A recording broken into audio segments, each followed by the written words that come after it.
নমস্কার বন্ধুরা, আমি সোমা বলছি। আশা করছি আপনারা সবাই ভালো আছেন। আমি করব আলু আর পটল কুচিয়ে ভাজা। তার জন্য আমি কড়াতে দিলাম সর্ষের তেল। এখানে আমি আলু আর পটল কুচিয়ে রেখেছি। তেলে দিয়ে দিচ্ছি কালো জিরে।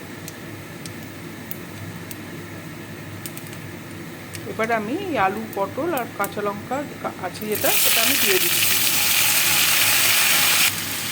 দিচ্ছি লবণ, হলুদ।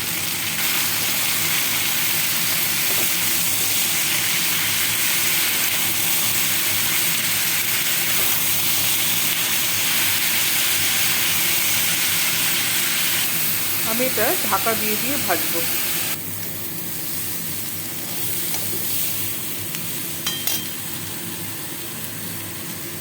এবার আমি পোস্ত দিয়ে দেবো।